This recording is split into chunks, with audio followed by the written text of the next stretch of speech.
ವರ್ಷದಲ್ಲಿ ಸುಮಾರು 5,800 ಹೊಸ ಬಸ್ ತಗೊಂಡ್ವಿ.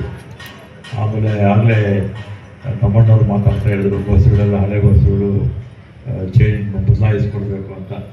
ಹಳೆ ಬಸ್ ಇರೋದಕ್ಕೆ ಕಾರಣ ಏನಂದರೆ, ಹಿಂದೆ 4 ವರ್ಷ ನಾನಾ ಕಾರಣಗಳಿಂದ ಒಂದು ಬಸ್ಸು ತೊಗೊಂಡಿರಲಿಲ್ಲ KSRTCನಲ್ಲಿ. ಆಮೇಲೆ ವಾಯುವ್ಯ ಕರ್ನಾಟಕದಲ್ಲಿ ಒಂದು ಬಸ್ಸು ತೊಗೊಂಡಿರಲಿಲ್ಲ, ಕಲ್ಯಾಣ ಕರ್ನಾಟಕದಲ್ಲೂ ತೊಗೊಳ್ಳಿಲ್ಲ. 4 ವರ್ಷ ಸತತವಾಗಿ ಸಂಸ್ಥೆಯಲ್ಲಿ ಬಸ್ಸುಗಳು ತಗೊಳ್ತಾ ಇದ್ದರೆ ಸಹಜವಾಗಿ ಹಳೇದಾಗುತ್ತೆ. BMTC ಮಾತ್ರ 450 ಬಸ್ಸು ತೊಗೊಂಡಿದ್ರು. ಅದಾದಮೇಲೆ ಮತ್ತು ನಮ್ಮ ಸರ್ಕಾರ ಬಂದಮೇಲೆ 5,800 ಹೊಸ ಬಸ್ಸು ಮತ್ತು ರಿಕ್ರೂಟ್ಮೆಂಟು ಅಷ್ಟೇ 9,000 ಜನ ರಿಕ್ರೂಟ್ಮೆಂಟ್ ಆಯಿತು. ಅದರಲ್ಲಿ 1,000 ಜನ ಅವರ ಅನುಕಂಪದ ಆಧಾರದ ಮೇಲೆ ಆಗಿರ್ತಕ್ಕಂಥದ್ದು. ಇನ್ನೂ 1,000 ವಾಯುವ್ಯ ಕರ್ನಾಟಕದ್ದು ಬಾಕಿದೆ. ಒಟ್ಟು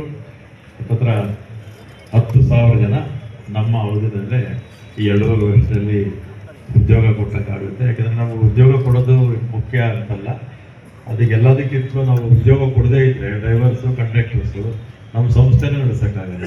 ಯಾಕಂದರೆ 90% ಇರ್ತಕ್ಕಂಥದ್ದು ನಮ್ಮ ನೌಕರ ವರ್ಗದಲ್ಲಿ ಡ್ರೈವರ್ಸು ಕಂಡಕ್ಟರ್ಸು ಮೆಕ್ಯಾನಿಕ್ಸೆ. ಇನ್ನು ಉಳಿದಿರ್ತಕ್ಕಂಥ 5% ಮಾತ್ರ ಅಧಿಕಾರಿ ವರ್ಗದವರಿರೋದು.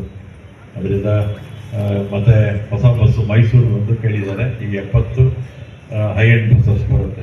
70 ಬಸ್ಸು ರೆಕಾರ್ಡ್ ಕೊಟ್ಟಾಗಿದೆ.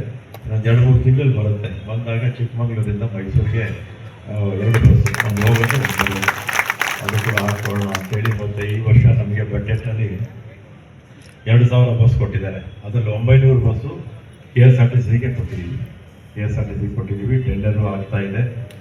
ಬೇಗ ಇನ್ನೊಂದು 3-4 ತಿಂಗಳು ಆಗುತ್ತೆ. 3-4 ತಿಂಗಳಲ್ಲಿ ಬಸ್ಸಸ್ ಎಲ್ಲ ಬಂದಂಥ ಸಂದರ್ಭದಲ್ಲಿ ಚಿಕ್ಕಮಗಳೂರು ಅಂತಲ್ಲ ಎಲ್ಲ ಜಿಲ್ಲೆಗೂ ಕೂಡ ಹೊಸ ಬಸ್ಸುಗಳನ್ನು ಕೊಡೋಣ ಅಂತ ನಾನು ಈ ಸಂದರ್ಭದಲ್ಲಿ ಹೇಳಿ, ಮತ್ತು ನಮ್ಮ ಇನ್ನೇನಾದರೂ ಬರ್ತಿದ್ದೀನ ಹಾಗೇನಿಲ್ಲ ಅನ್ನೋದನ್ನಾದರೆ ಸ್ಕೈ ವಾಕ್ ಅಂತ ಕೇಳಿದ್ದೀರ. ಈ ಬಸ್ ಸ್ಟ್ಯಾಂಡಿಂದ ಆ ಬಸ್ ಸ್ಟ್ಯಾಂಡ್ಗೆ ಇದೇ ನಮ್ಮ ಚೀಫ್ ಇಂಜಿನಿಯರ್ಗೆ ಹೇಳ್ತೀನಿ, ಈ ಬಸ್ ಸ್ಟ್ಯಾಂಡಿಂದ ಆ ಬಸ್ ಸ್ಟ್ಯಾಂಡ್ಗೆ ಹೋಗೋದಕ್ಕೆ ಒಂದು ಸ್ಕೈ ವಾಕ್ ಕೇಳ್ತಾ ಇದ್ದಾರೆ. ಇದು ನಡೀತಾ ಇದ್ದಾಗ ಅದಕ್ಕೆ ಅನುಮೋದನೆ ಕೊಡೋಣ ಅಂತ ನಾನು ಈ ಸಂದರ್ಭದಲ್ಲಿ ಹೇಳಿ ಎಲ್ರಿಗೂ ಕೂಡ ಧನ್ಯವಾದ ಹೇಳಿ, ವೇದಿಕೆ ಮೇಲ್ತಕ್ಕಂಥ ಎಲ್ಲ ನಮ್ಮ ರಾಜಕೀಯ ಗಣ್ಯರು, ಅಧಿಕಾರಿ ವರ್ಗದವರು, ಮಾಧ್ಯಮದವರು ಮತ್ತು ನೇರ್ತಕ್ಕಂಥ ಎಲ್ಲ ಚಿಕ್ಕಮಗಳೂರು ನಗರ ಸುತ್ತಮುತ್ತಲ ಪ್ರದೇಶದಲ್ಲಿ ಬಂದಿರ್ತಕ್ಕಂಥ ತಮಗೂ ಕೂಡ ಧನ್ಯವಾದ ಹೇಳಿ ನನ್ನ ಮಾತು ಮುಗಿಸ್ತೇನೆ. ವರ್ಷದಲ್ಲಿ ಸುಮಾರು 5,800 ಹೊಸ ಬಸ್ ತಗೊಂಡ್ವಿ. ಆಮೇಲೆ ಆಗಲೇ ತಮ್ಮಣ್ಣವ್ರು ಮಾತಾಡ್ತಾ ಹೇಳಿದ್ರು, ಬಸ್ಸುಗಳೆಲ್ಲ ಹಳೆ ಬಸ್ಸುಗಳು ಚೇಂಜ್ ಬದಲಾಯಿಸ್ಕೊಡ್ಬೇಕು ಅಂತ. ಹಳೆ ಬಸ್ ಇರೋದಕ್ಕೆ ಕಾರಣ ಏನಂದರೆ, ಹಿಂದೆ 4 ವರ್ಷ ನಾನಾ ಕಾರಣಗಳಿಂದ ಒಂದು ಬಸ್ಸು ತೊಗೊಂಡಿರಲಿಲ್ಲ KSRTCನಲ್ಲಿ.